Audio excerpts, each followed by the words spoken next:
Hello dear students and learners, thank you very much for watching this video. This is Pranav with you with a new class, okay? And you are most welcome to Peered English YouTube channel. In my previous class I discussed the use of while. Now I am going to talk about the use of lest. প্রিয় শিক্ষার্থীরা আমি তোমাদের সাথে আরেকটি গুরুত্বপূর্ণ structure নিয়ে কথা বলছি সেটা হচ্ছে lest. এই lest একটি কনজাংশন, lest এটা একটা নেগেটিভ ওয়ার্ড, lest এর পরে কিন্তু আর নেগেটিভ সেন্টেন্স হয় না।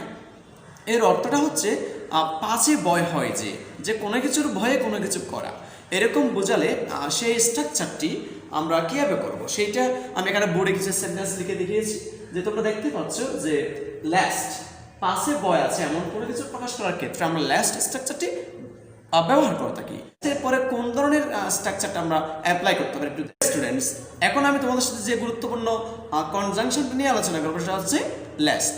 লেস্টের বাংলা যদি আমরা বলতে যাই নতুবা, নইলে, নচেত, পাশে ভয় হয় এমন কিছু প্রকাশ করার জন্য আমরা এটা ব্যবহার করে থাকি।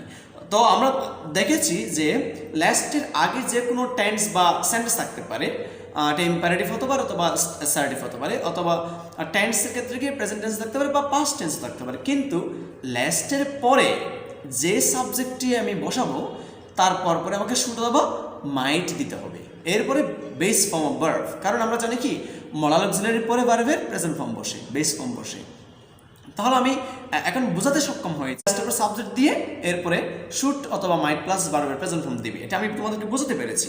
না, এখানে কয়েকটা স্ট্রাকচার আছে, এগুলো একটু ফলো করো। I study hard lest I should fail in the exam.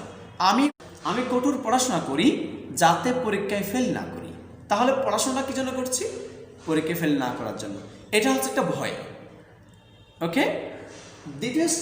দ্বিতীয় এক্সাম্পল দেওয়া আছে, হি ওয়াকড স্লোলি, সে আস্তে আস্তে হেঁটেছিল, লেস্ট যাতে না পড়ে যায়, he should fall down, okay.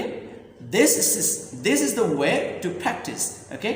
Next one is he paid a heed to the lecture, সে তার লেকচারে পূর্ণ মনোযোগ দিয়েছিল লেস্ট যাতে না মিস করে, lest he should miss a single clue, a single word, okay.